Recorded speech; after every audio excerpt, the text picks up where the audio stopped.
The Anatolian plateau stretches endlessly beneath a sky so vast, it seems to curve at the edges. Here, in the heart of what is now central Turkey, the land rolls in waves of tawny grass and weathered stone, interrupted by jagged mountains that rise like ancient sentinels along the horizon. The wind moves constantly across these highlands, carrying with it the scent of wild thyme and dust, whispering through ruins that have stood silent for more than 3,000 years. This is a landscape that feels caught between worlds, neither fully European nor wholly Asian, suspended in a geographical limbo that has made it a crossroads for empires, armies, and ideas since time immemorial. To wander here today is to walk through layers of forgetting. Modern highways cut across valleys where Bronze Age trade routes once carried tin and copper, textiles and grain, linking distant civilizations in networks of exchange that spanned from the Aegean to Mesopotamia. Small villages cluster around springs and river valleys, their inhabitants largely unaware that beneath their fields and gardens lie the foundations of palaces and temples, the remnants of a civilization that once commanded the respect and fear of pharaohs and Babylonian kings. The stones of ancient walls have been repurposed countless times over the millennia, built into Byzantine churches and Ottoman caravansarays, scattered across farmers' fields as boundary markers, their original purpose and significance slowly eroding under the patient hands of time and weather. But here and there, if you know where to look, the past breaks through. Massive stone blocks, too large and precisely cut to be anything but monumental, emerge from hillsides like the bones of sleeping giants. Gate sculptures, lions frozen in mid-roar, sphinxes with weathered faces staring blankly across emptied valleys, mark entrances to cities that were already ruins when the Greeks were founding their colonies along the coast. Clay tablets, inscribed with wedge-shaped characters pressed into soft clay before it hardened, occasionally surface in village walls or archaeological trenches, preserving the words of kings who ruled when the pyramids of Egypt were already ancient, when Troy was a thriving port, when the world was young and the Bronze Age was at its zenith. This is the land of the Hittites, though for most of recorded history, that name meant almost nothing. Unlike Egypt with its pyramids and hieroglyphs, unlike Mesopotamia with its ziggurats and cuneiform archives stretching back to the dawn of writing, the Hittite Empire vanished so completely that by classical times it existed only as a dim memory, a biblical footnote, a mysterious people mentioned in passing and then forgotten. The Greeks and Romans, who documented so much of the ancient world's history, seem to have known almost nothing about the great power that had ruled Anatolia 1,000 years before their time. The Hittites left no Herodotus to chronicle their deeds, no Homer to sing of their heroes, no continuous tradition of memory to carry their story forward through the ages. And so they slipped away, their cities buried beneath accumulating earth, their language unspoken, their kings nameless, their gods silent. For centuries, millennia even, the wind blew across the plateau, and the Hittites were gone, as thoroughly erased from human consciousness as if they had never existed at all. Only the stones remained, waiting with infinite patience for someone to read them, to understand, to remember. The rediscovery began slowly, tentatively, like a forgotten dream, gradually returning to consciousness upon waking. In the mid-19th century, European travelers and scholars exploring the Ottoman Empire began to notice curious inscriptions carved into rocks and monuments across Anatolia and Syria. These weren't Greek or Latin, weren't recognizable as any known ancient language. They appeared on massive stone blocks at places like El-Arka-Hoyuk, on cliff faces near the village of Bozköy, on monuments scattered across the landscape like fragments of a shattered puzzle. Some thought they might be related to Egyptian hieroglyphs, others to Persian cuneiform, but no one could read them. No one could say with certainty who had made them or when. The first real clue came from an unexpected source. In the Hebrew Bible, scattered throughout the Old Testament, there are references to a people called the Hittites, sometimes portrayed as inhabitants of Canaan, whom the Israelites encountered and sometimes conquered, sometimes described as a powerful nation with whom kings made alliances. For centuries, biblical scholars had puzzled over these references, which seemed to describe the Hittites as both a small local tribe and a significant power, a contradiction that couldn't easily be resolved. Some dismissed the biblical Hittites as a minor people inflated by scriptural exaggeration, others suggested scribal errors or confusion between different groups. But in the 1870s and 1880s, as more inscriptions were discovered and catalogued, A few scholars began to wonder whether the biblical references might point to something larger, something lost. The breakthrough came through patient linguistic detective work. Cuneiform tablets discovered at various sites in Syria and Mesopotamia occasionally mentioned a land called Hatti, a great kingdom in the north, that had signed treaties with Babylon and Egypt, that had conquered cities and commanded armies, that had been, however briefly, one of the great powers of the ancient Near East. Could this Hatti be the same as the biblical Hittites? The connection seemed plausible, but without being able to read the inscriptions, without excavating the cities themselves, it remained speculation. The man who would crack open this lost world was a Norwegian scholar named Jørgen Alexander Knudsen, though the decisive breakthrough came from the work of the Czech linguist Bedřich Hrozný. In the early 20th century, thousands of clay tablets had been uncovered at Boğazköy in central Anatolia, the site of an enormous ruined city whose ancient name was unknown. These tablets were written in cuneiform script, the same wedge-shaped writing system used in Mesopotamia, but the language they recorded was utterly unfamiliar. It wasn't Akkadian or Sumerian, the dominant languages of cuneiform literature. It was something else entirely. Hrozný, working in the years during and after the First World War, approached these tablets with fresh eyes and a knowledge of comparative linguistics. He noticed that while the grammar seemed strange, certain words bore an uncanny resemblance to Indo-European languages, the vast family of related tongues that includes Greek, Latin, Sanskrit, and most modern European languages. In 1915, working with a tablet that dealt with eating and drinking, Hrozný identified the sentence "Nununda nezateni water mea kutni," which he translated as "Now you will eat bread and drink water." The word for bread, nunda, was borrowed from Sumerian, but ezateni looked remarkably similar to Latin edere to eat, and water to English water, and German Wasser. It was an astonishing discovery. Here, in the heart of Bronze Age Anatolia, people had been speaking an Indo-European language more than 3,000 years ago. The Hittites, it turned out, were linguistic cousins to the Greeks and Romans, to the Persians and Indians, part of a great migration or diffusion of Indo-European speakers that had spread across Eurasia in the Bronze Age. The implications were staggering, opening up new questions about migrations, cultural contact, and the deep roots of European and Asian civilizations. As the tablets were gradually deciphered through the 1920s and 1930s, an entire civilization emerged from silence. The ruined city at Boğazköy was revealed to be Hattusa, capital of the Hittite Empire. The tablets preserved in its archives included royal annals, treaties with other great powers, laws, religious texts, myths, administrative records, and diplomatic correspondence. Here were the voices of kings like Sepululiuma and Mursili, of queens like Puduhepa, of scribes and priests and diplomats who had lived and died 33 centuries ago. Here was evidence of a sophisticated state with a complex bureaucracy, a professional army, an elaborate legal system, and diplomatic relations extending from Egypt to Assyria. The German archaeologist Hugo Winkler, who excavated at Hattusa beginning in 1906, uncovered the royal archives containing thousands of tablets. Among them was a copy of the famous peace treaty between the Hittite king Hattusili III and the Egyptian pharaoh Ramesses II, a treaty also known from hieroglyphic inscriptions on Egyptian temple walls. For the first time, the same historical event could be read from both sides, in two different languages and scripts, confirming that these people the Bible barely remembered had been equals to the mighty pharaohs of Egypt, partners in one of the ancient world's most famous peace agreements.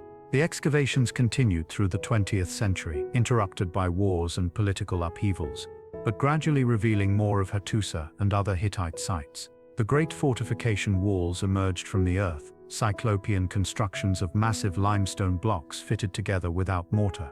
Gate structures adorned with sculptures of lions and sphinxes were uncovered, their weathered faces still capable of inspiring awe. Temple complexes, palace buildings, residential quarters, storage magazines and workshops were mapped and studied. At the rock sanctuary of Yoselikaya, just outside the city, archaeologists found a natural chamber whose walls had been carved with a procession of Hittite gods, a pantheon frozen in stone, marching eternally through their sacred space. What emerged from all this patient scholarship was the portrait of a civilization that had been one of the Bronze Age's superpowers, a kingdom that at its height controlled much of Anatolia and extended its influence deep into Syria and the Levant. The Hittites had fought Egypt to a standstill, had conquered Babylon, had negotiated as equals with the other great kingdoms of their age. They had developed a distinctive culture that blended Indo-European traditions with those of the older inhabitants of Anatolia, creating something unique in the ancient world. And then, around 1180 BC, their empire had collapsed, their cities had burned, and they had vanished so completely that their very existence was forgotten. The question that haunted scholars then and continues to fascinate us now is simple. How could such a great civilization be so thoroughly forgotten? The answer lies partly in geography, partly in the nature of Bronze Age political systems, and partly in the particular catastrophe that ended the Hittite Empire and the wider Bronze Age world. To understand the Hittites, we must first understand their homeland. The Anatolian plateau is a high, semi-arid land, averaging over 1,000 meters in elevation, ringed by mountain ranges that isolate it from the coastal regions. Winters are harsh here, summers hot and dry, rainfall unpredictable. It is not, on the face of it, an obviously hospitable place for a great civilization to arise. Unlike the Nile Valley, with its annual floods, or Mesopotamia, with its two great rivers, Anatolia offers no easy abundance, no natural highways for trade and communication. The land demands hard work, resilience, adaptation to difficult conditions. But this very harshness bred strength. The plateau's position at the crossroads between Europe and Asia, between the Black Sea and the Mediterranean, between the settled agricultural lands of Mesopotamia and the restless peoples of the Eurasian steppes, gave it strategic importance. Control of Anatolia meant control of vital trade routes, access to mineral resources, particularly copper, silver, and iron, and a defensible heartland from which to project power. The Hittites understood this intuitively, building their empire not through conquest alone, but through a sophisticated understanding of geography, diplomacy, and the delicate balance of power that characterized the Bronze Age world. The origins of the Hittite state are obscure, lost in the murky period before writing became common in Anatolia. We know that the region had been inhabited for millennia before the Hittites appeared in the historical record. The Hattians, a non-Indo-European people, had lived in central Anatolia since at least the 3rd millennium BC, developing their own culture and city-states. Archaeological evidence from sites like Alaka-Höyük shows sophisticated metalworking, elaborate burial practices, and artistic traditions dating back to around 2500 BC. Sometime around the beginning of the 2nd millennium BC, the exact date and circumstances remain debated. Indo-European speakers arrived in or infiltrated Anatolia. Whether this was a military conquest, a gradual migration, or a more complex process of cultural assimilation is unknown. What is clear is that by around 1650 BC, a dynasty of Indo-European-speaking kings had established itself at Hattusa, adopting the name of the land they ruled, Hatti, and its people, Hattians, while maintaining their own language and some of their own traditions. These early Hittite kings were aggressive and ambitious. King Labana, who ruled around 1650 BC, is credited in later king lists as the founder of the dynasty, the one who first expanded Hittite control beyond the immediate vicinity of Hattusa. His successor, Hattusili I, took the process further, campaigning into Syria and bringing back wealth and prestige. In his annals, Hattusili describes his conquests in vivid detail: the cities he destroyed, the lands he ravaged, the enemies he defeated. But he also reveals the internal struggles that plagued early Hittite kingship: conspiracies, rebellions, the problem of succession. The Hittite system of succession was never entirely stable. Unlike Egypt, where divine kingship and relatively clear hereditary principles governed the transfer of power, Hittite kingship was more contested, more dependent on the support of the nobility and the assembly. Kings worried constantly about rivals, about ambitious relatives, about the loyalty of their officials. Hittite Khuzir, the own chosen heir, betrayed him, forcing the aging king to designate a different successor in a public decree that has survived on clay tablets. A remarkable document in which the king lays out his grievances, warns against disloyalty, and attempts to ensure a stable transition. His successor, Musili Bey, proved to be one of the most dynamic rulers of the Old Kingdom. Around 1595 BC, in one of the most audacious campaigns of the Bronze Age, Musili led his army down the Euphrates River and sacked Babylon, one of the great cities of Mesopotamia, ending the dynasty established by the famous lawgiver Hammurabi. It was not a permanent conquest. The Hittites withdrew back to Anatolia after their raid, but it was a statement of power, a demonstration that the northern barbarians, as the Mesopotamians might have viewed them, could strike at the heart of civilization itself. But Mursili's triumph brought its own downfall. Shortly after returning from Babylon, he was assassinated in a palace conspiracy, plunging the kingdom into decades of instability and weakness. The details are murky, preserved only in fragmentary references in later texts, but it appears that rival factions struggled for control, that territory was lost, that the empire contracted back to its Anatolian heartland. For nearly a century, from roughly 1590 to 1430 BC, the Hittite kingdom endured what historians call the Middle Kingdom, a period of internal strife and external pressure, of kings who ruled briefly before being overthrown, of lost wars and diplomatic setbacks. It was not until the rise of King Tudhaliya, around 1430 BC, that the Hittites began to recover. Tudhaliya reorganized the kingdom, reformed the administration, rebuilt the army, and began to reassert Hittite power in Syria. His successors continued this work, gradually transforming the Hittite kingdom into the Hittite Empire, a true great power capable of standing as an equal to Egypt, Mitanni, Assyria, and Babylon. The key to this transformation was control of Syria.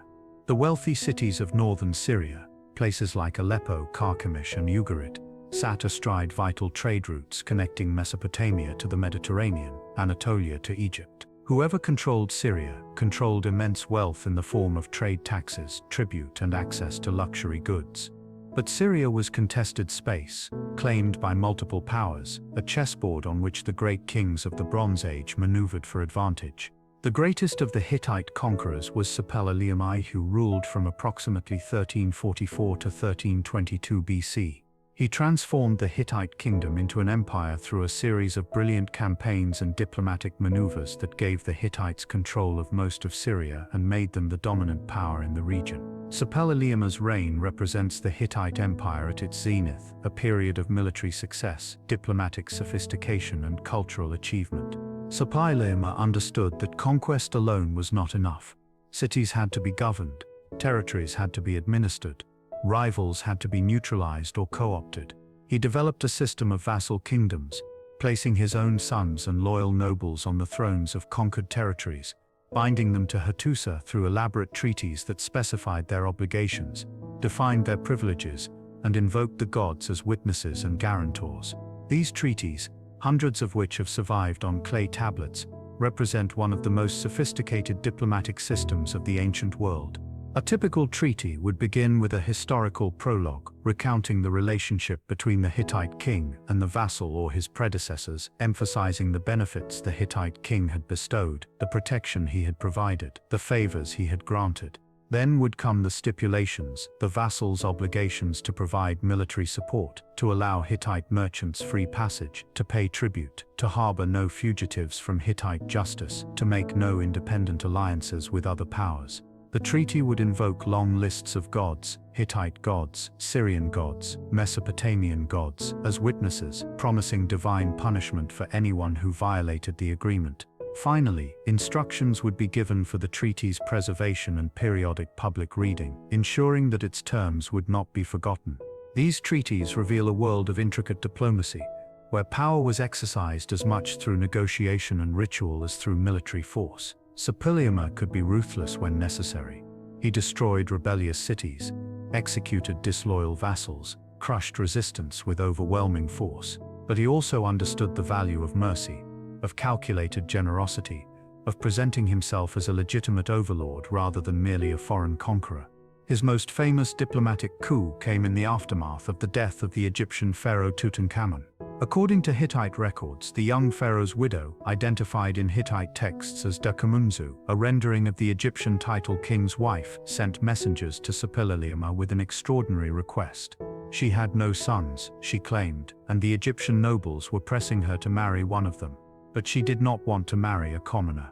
She asked Suppiluliuma to send one of his sons to marry her and become pharaoh of Egypt. Suppiluliuma was initially suspicious. The request was unprecedented, almost unbelievable. Egypt and Hatti had been rivals for decades, fighting over control of Syria. Why would an Egyptian queen offer her kingdom to a Hittite prince? He sent ambassadors to Egypt to verify the offer. They returned confirming that it was genuine. After much deliberation, Suppiluliuma sent his son Zananza to Egypt to marry the queen and claim the throne. Zananza never arrived. He was killed en route to Egypt, almost certainly murdered by Egyptian officials who opposed the marriage. The incident nearly triggered a war between Hatti and Egypt, a conflict that would simmer for decades before finally being resolved in the famous Treaty of Kadesh. But it also revealed the extraordinary ambitions and reach of Hittite power at its height, when even the throne of Egypt seemed within grasp. The Bronze Age world in which the Hittites flourished was characterized by what historians call the Club of Great Powers, a small number of kingdoms that recognized each other as equals, addressed each other's rulers as brother, and engaged in elaborate diplomatic protocols. Besides the Hittites and Egyptians, this club included Babylon in southern Mesopotamia, Mitanni in northern Syria and upper Mesopotamia, and later Assyria as it emerged from Mitanni's shadow. These kingdoms competed for territory and influence, but they also maintained a system of diplomatic relations that helped prevent total war and facilitated trade and cultural exchange. The evidence for this diplomatic system comes largely from the Amarna letters, a cache of clay tablets discovered in Egypt at the site of Akhetaten, the short-lived capital built by the pharaoh Akhetaten. These tablets, written mostly in Akhetaten, the lingua franca of Bronze Age diplomacy, preserve correspondence between pharaohs and the kings of Hatti, Babylon, Assyria, and Mitanni, as well as numerous letters from vassal rulers in Syria and Canaan. The letters reveal a world of formal courtesy masking constant tension. Kings address each other as brothers, exchange elaborate gifts, arrange marriages between their families, and protest vigorously when they feel slighted or disrespected. A typical complaint might involve the quality of gifts sent. Did the gold statue really contain as much gold as claimed, or was it merely gold-plated? Were the horses sent as a gift truly the finest animals, or inferior specimens pawned off on a gullible ally? Such disputes might seem petty, but they were serious business in a world where prestige and reputation could affect a kingdom's ability to attract allies and intimidate enemies. Underlying these diplomatic niceties was the constant reality of military competition. The great powers maintained standing armies, fortified their borders, and watched each other warily for signs of weakness. When a king died, when a succession dispute erupted, when a rebellion broke out in a vassal state, the other powers circled like wolves, ready to exploit any opportunity.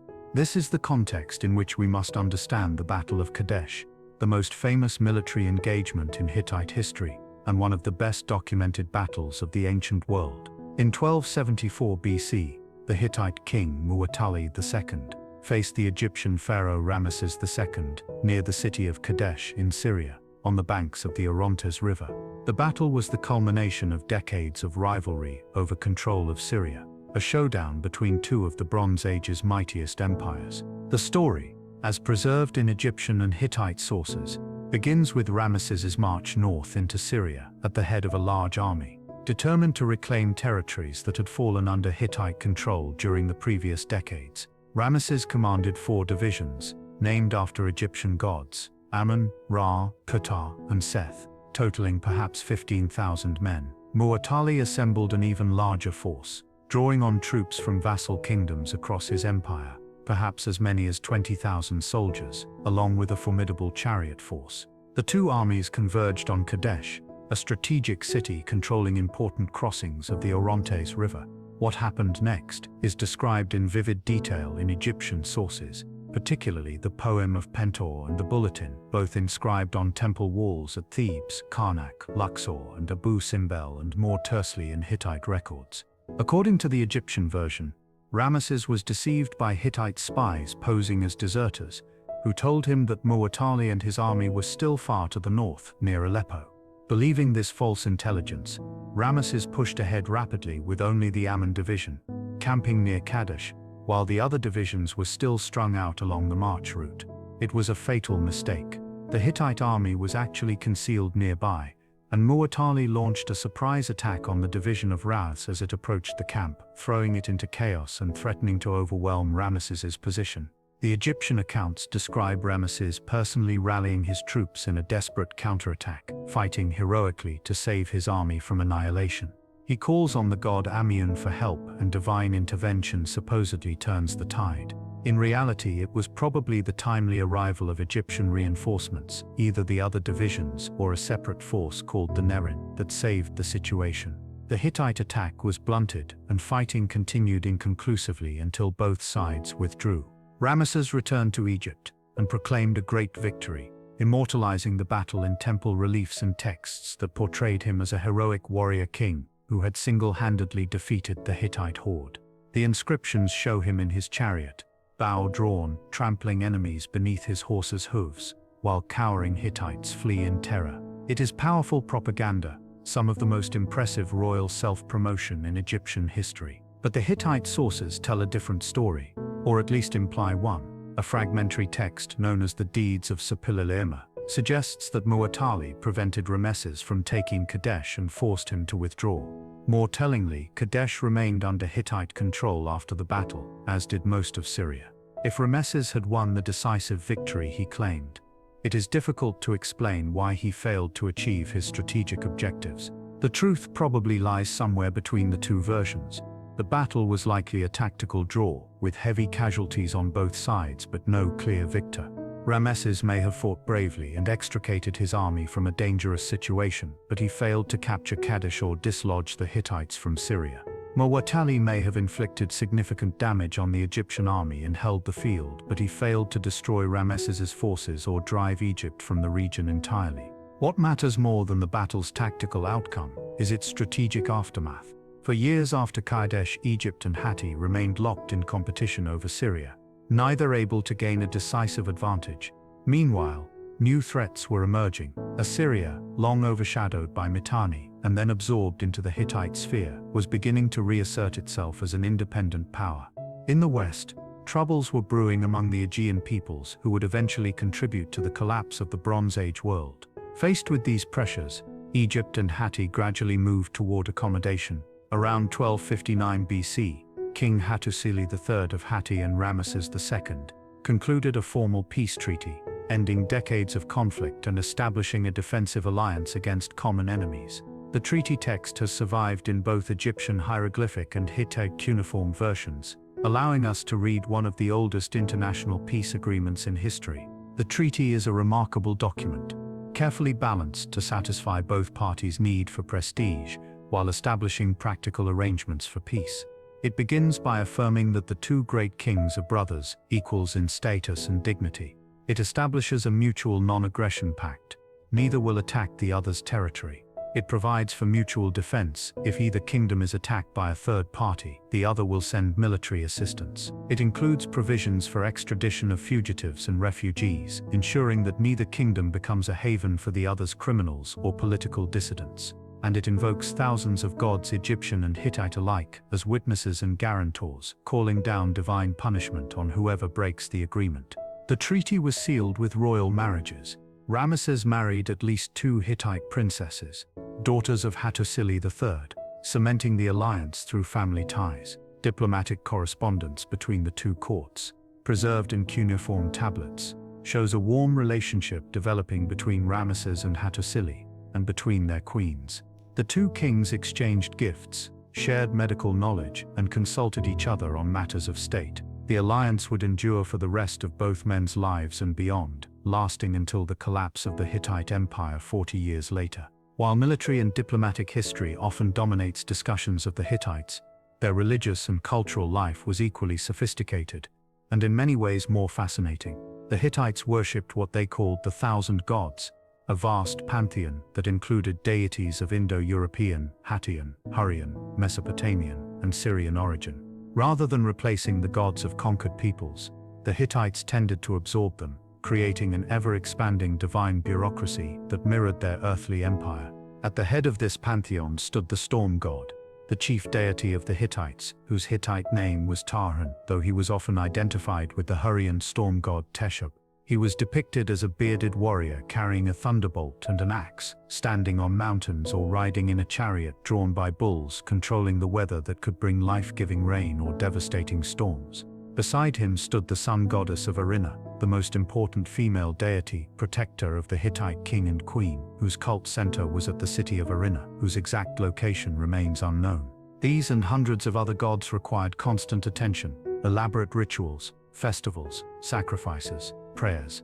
The Hittite religious calendar was filled with festivals, some lasting days or weeks, requiring the presence of the king as chief priest. During these festivals, the king would travel from Hattusa to various cult centers across the realm, performing rituals, offering sacrifices, ensuring that the gods remained benevolent and that cosmic order was maintained.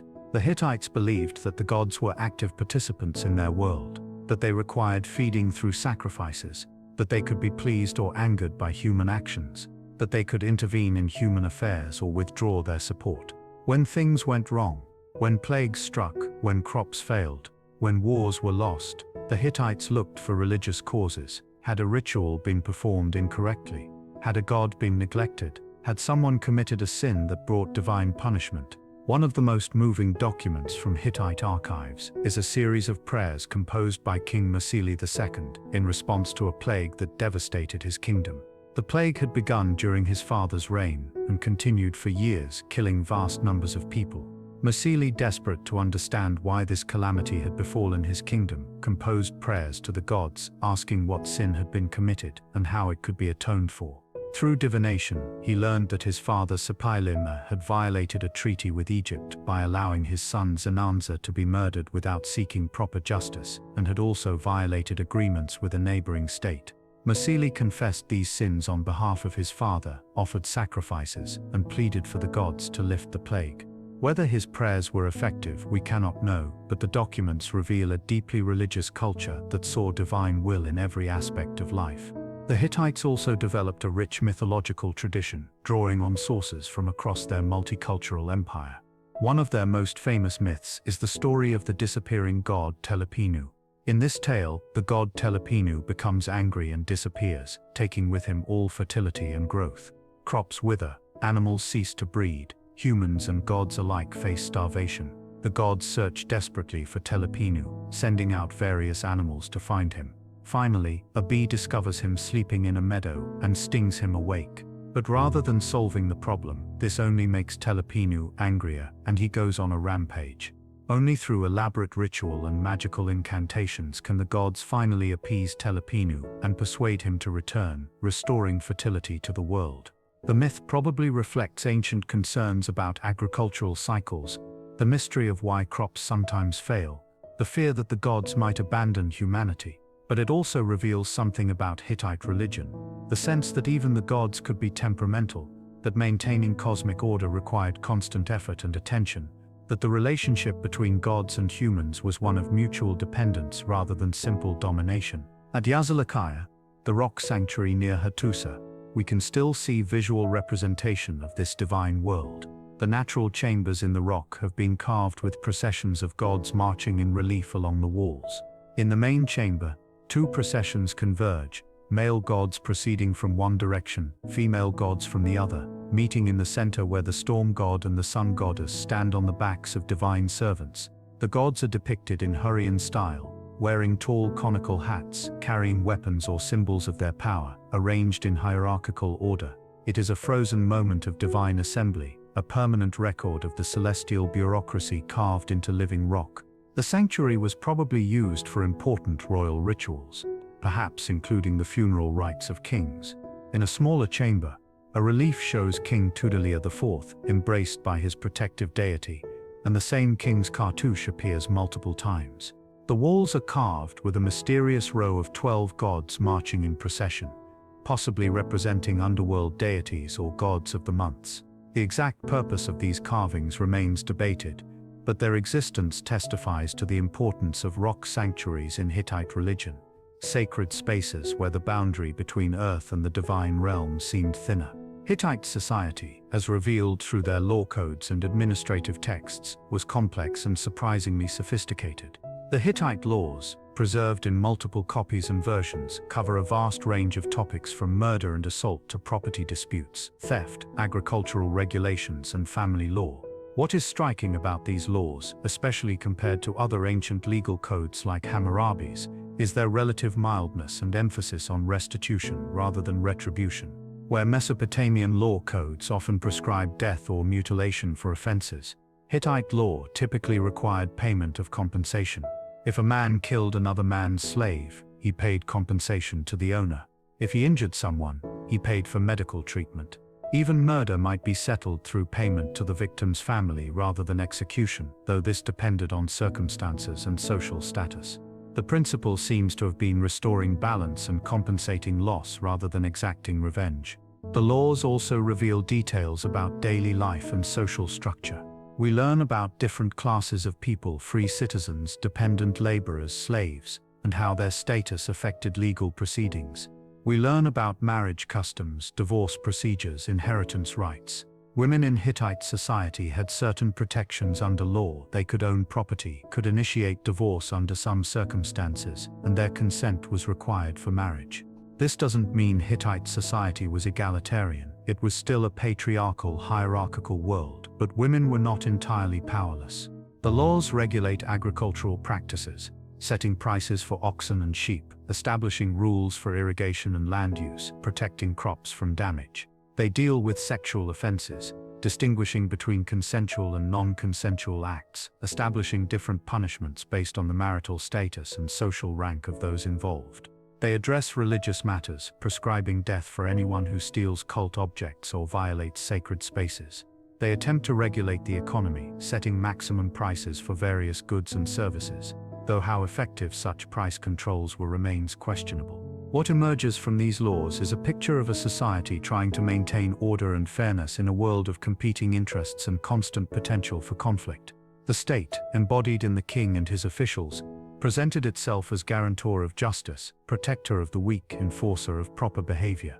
Whether reality matched this ideal is another question, but the laws at least show what the Hittite authorities believed their responsibilities were. The capital city of Hattusa, which archaeologists have been excavating for over a century, gives us a sense of the Hittites' architectural ambitions and organizational capacity. The city was massive by Bronze Age standards, covering about 180 hectares, with a population estimated at various times between 15 and 40,000 people. It was built on a rocky outcrop with steep valleys on several sides, a naturally defensible position that the Hittites enhanced with some of the most impressive fortifications of the ancient world. The walls of Hattusa are extraordinary constructions, built of massive limestone blocks fitted together in Cyclopean masonry.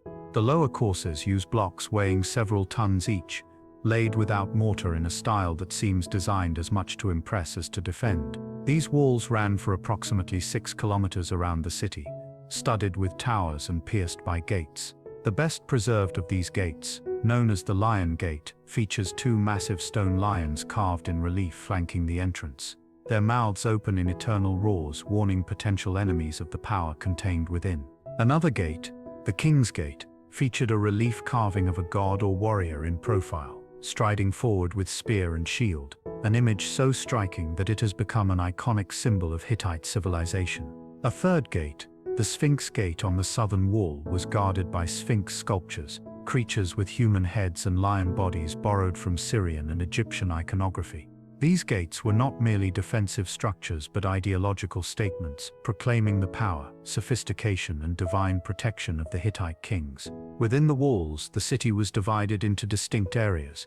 The upper city, built mostly during the 13th century BC, contained temples, dozens of them, each dedicated to different gods of the vast Hittite pantheon.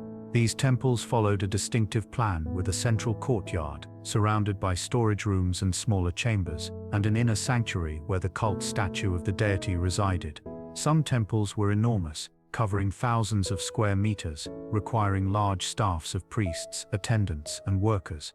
The lower city contained the royal citadel, built on a rocky spur and fortified with its own inner walls. Here stood the palace complex, the royal archives where thousands of tablets were stored, administrative buildings, and probably the residences of high officials. The citadel was reached by a paved ramp, and its position overlooking the rest of the city emphasized the king's elevated status. Outside the fortifications, extensive suburbs spread into the surrounding valleys, containing the houses of ordinary citizens, workshops of craftsmen, and agricultural installations. Recent excavations and surveys have revealed that Hattusa was even larger than previously thought, with settlement extending well beyond the main walls. Yet, despite its size and impressive architecture, Hattusa was an odd choice for a capital in some ways. It was not centrally located within the Hittite realm, but rather in the northern part of Anatolia, far from the wealthy territories in Syria that the empire controlled. It had no major river, no easy access to the sea. Its location in the highlands meant harsh winters and a growing season shorter than in lower-lying regions. Water supply was a constant concern, requiring the construction of elaborate cisterns and reservoirs. Why then did the Hittites maintain their capital here? Part of the answer may be symbolic and religious.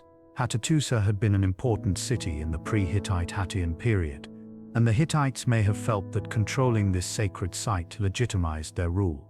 The location was also defensible, harder for enemies to attack than a city on the plains or coast, and perhaps there was simply tradition.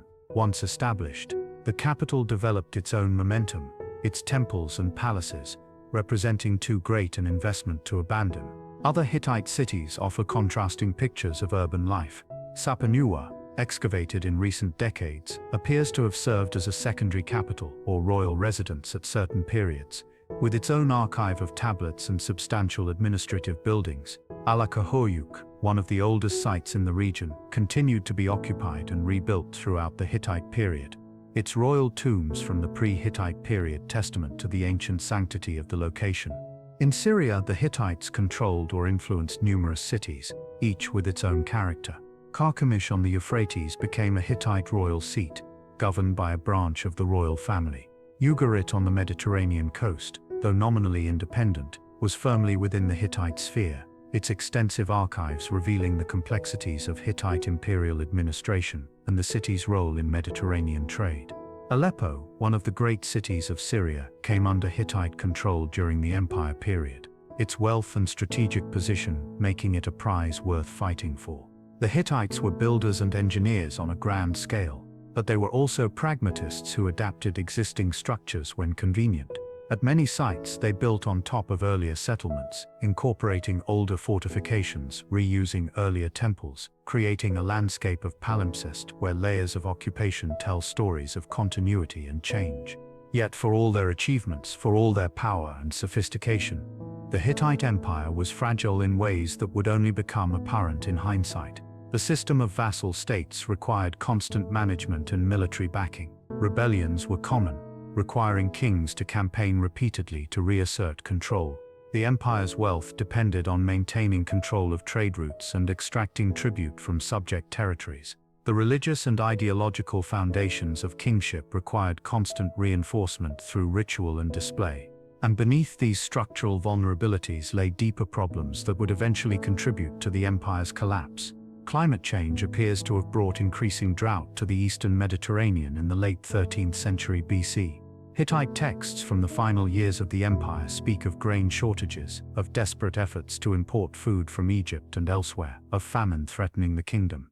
Agricultural productivity, never high on the Anatolian plateau, seems to have declined further, reducing the empire's ability to support its population and military forces.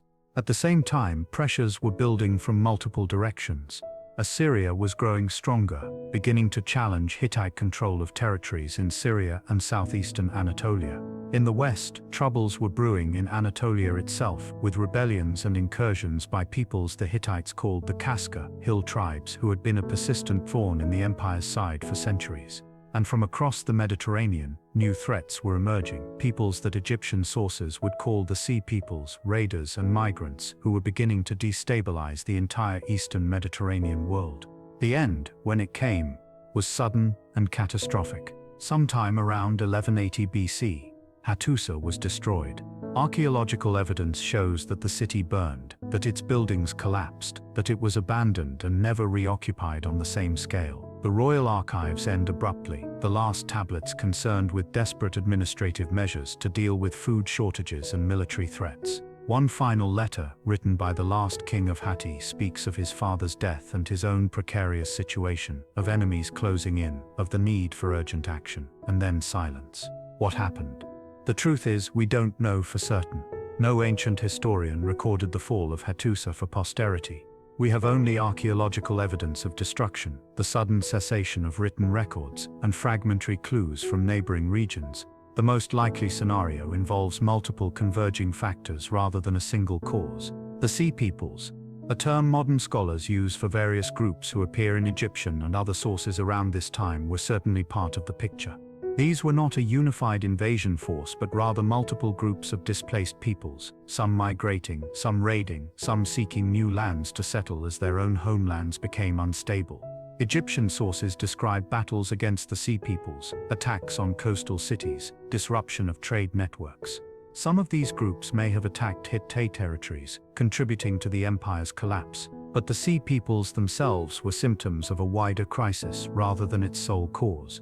The Bronze Age world system was based on interconnected trade networks, on specialized production and exchange of commodities like copper, tin, luxury goods, and grain.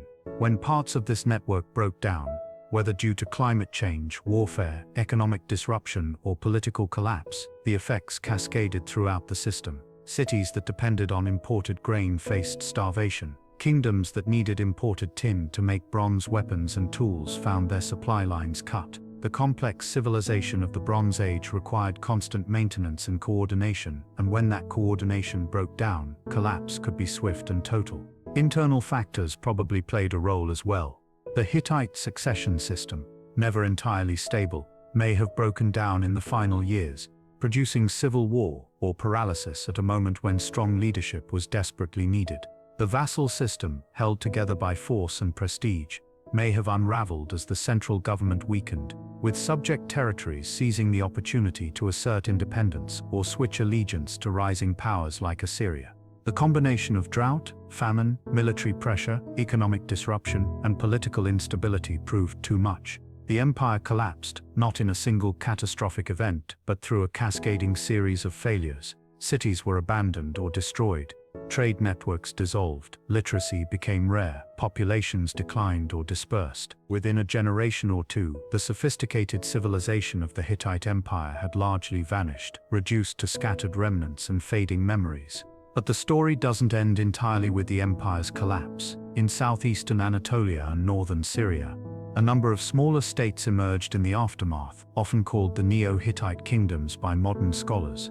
These states, centered on cities like Carchemish, Malatia, and Tilbasit, preserved elements of Hittite culture, used hieroglyphic Luwian script related to the Bronze Age Hittite world, and maintained artistic and architectural traditions that showed clear continuity with the empire. These Neo-Hittite states survived for several centuries, gradually being absorbed into the expanding Assyrian Empire in the 9th and 8th centuries BC. They represent a kind of cultural afterlife for the Hittites, a testament to the resilience of some aspects of their civilization, even after the empire itself had fallen. Through these states, certain Hittite traditions may have been transmitted to later cultures, influencing the art and architecture of the Iron Age Near East. Yet even these successor states eventually vanished, conquered by Assyria, and then swept up in the further upheavals that marked the first millennium BC. By the time the Persians created their empire, by the time Alexander the Great conquered the Near East, the memory of the Hittites had faded almost entirely. The Greeks knew nothing of them, the Romans nothing. Even the peoples who lived among their ruins seemed to have forgotten who had built the massive walls and carved the rock sanctuaries. Only in the Hebrew Bible did a dim memory survive. The references to Hittites as inhabitants of Canaan, as a people with whom the Israelites had dealings, sometimes as enemies, sometimes as allies. But these references were fragmentary, confusing, seemingly contradictory. No one reading them could have imagined that they referred to an empire that had been Egypt's equal, that had sacked Babylon, that had controlled an empire stretching from the Aegean to the Euphrates. The rediscovery of the Hittites in the modern era thus represents one of archaeology's greatest triumphs, the resurrection of an entire civilization from nearly complete oblivion. The decipherment of their language, the excavation of their cities, the translation of their texts, all of this has given us back a crucial piece of human history, a missing chapter in the story of civilization. What do the Hittites teach us? We who live in an age so removed from theirs. Perhaps first the lesson of impermanence, the reminder that even great empires can fall and be forgotten. The Hittites were powerful, sophisticated, cultured. They built cities meant to last forever, wrote treaties invoking eternal divine witness, created institutions they believed would endure for all time. Yet within a generation of their empire's peak, it was all gone, and within a few centuries even the memory had faded. If the Hittites could be so thoroughly forgotten, What else might we have lost? What other civilizations might have risen and fallen without leaving enough trace for us to remember them? But there is also a more hopeful lesson. The Hittites were rediscovered. The stones spoke again, the clay tablets yielded up their secrets. The forgotten empire returned from oblivion. History is not lost as long as evidence survives, and people are willing to do the patient work of reconstruction. Every excavation, every newly translated tablet, every careful analysis of pottery shards or architectural remains adds to our collective memory, pulls back the veil of forgetting just a little further. The Hittites also remind us of the deep complexity of the ancient world. Too often we imagine antiquity in simplistic terms, as if there were just a few great civilizations, Egypt, Mesopotamia, Greece, Rome, acting on a relatively empty stage. But the Hittites show us a world far more crowded and complicated, where multiple great powers competed for influence, where diplomacy was as important as warfare, where cultural exchange created hybrid civilizations drawing on multiple traditions, where people from different ethnic and linguistic backgrounds lived together in multicultural empires. And finally, perhaps the Hittites offer a lesson about the fragility of the systems that support civilization. The Bronze Age collapse that destroyed their empire was not simply a military defeat, but a systemic failure, a breakdown of the complex networks of trade, communication, and cooperation that made their world possible. Our own civilization depends on equally complex global systems for food production, energy supply, manufacturing, finance, communication. We might do well to remember that such systems, for all their apparent solidity, can be more fragile than they appear. The sun sets over the Anatolian plateau, casting long shadows across the ruins of Hattusa. The stone lions still guard their gate, though the armies they once warned against have long since turned to dust. The walls still stand, massive and impressive, though the kingdom they defended exists now only in scholarly texts and museum displays. The wind moves through the ruins as it has for millennia, whispering over stones that once formed palaces and temples, that once echoed with the voices of kings and priests, traders and soldiers, scribes and craftsmen. In the growing darkness, it's easy to imagine that world as it was, the city alive with activity, smoke rising from cooking fires, the sound of hammers in workshops, priests chanting in temples, officials hurrying through palace corridors with clay tablets bearing urgent messages. For a moment the Hittites live again, not as distant historical abstractions but as people like us, trying to make sense of their world, to build something lasting, to leave a mark that would outlive them. They succeeded in ways they never imagined, though their empire fell, though their cities burned, though their very name was forgotten for thousands of years. They left enough behind that we can reconstruct their story. The stones remember, the clay tablets speak, the ruins testify. And in remembering them we honor not just the Hittites, but all those who came before us, all those who built and struggled and dreamed, whose efforts made our own world possible. The Hittite Empire rose and fell in the space of about 400 years, a brief moment in the vast sweep of human history. But what a moment it was, a civilization that challenged Egypt, that created new forms of diplomacy and law, that blended multiple cultural traditions into something unique, that left behind monuments and texts that still inspire awe. They were not immortal, not eternal, not immune to the forces that eventually break down all human creations. But for a while they stood among the greatest powers of their age, masters of the highlands, lords of Anatolia, equals to pharaohs and Mesopotamian kings. And now, after 3,000 years of silence, after being lost and found again, the Hittites take their rightful place in history once more. Not as mysterious figures in biblical footnotes, not as unnamed builders of inexplicable ruins, but as a people whose story we can tell, whose voices we can hear across the centuries, whose achievements we can appreciate and learn from. The forgotten superpower of the Bronze Age has been remembered at last, and in remembering, we make the past a little less distant, make those ancient lives a little more real, connect ourselves to the long chain of human experience that stretches back into the mists of time. In the end, that connection may be the Hittites' greatest gift to us, the reminder that we are part of something larger than ourselves, participants in a story that began long before we were born and will continue long after we're gone. The Hittites had their moment, played their part, and then passed from the stage. Our moment too will pass. But if we're fortunate, if we leave enough behind, Perhaps some future archaeologist will dig through the ruins of our civilization and reconstruct our story, giving us our own form of immortality. Until then, we can walk among the stones of Hattusa, read the tablets of Sepululiyama, trace the reliefs at Yazilikaya, and remember those who came before, the Hittites, the forgotten superpower, now forgotten no more.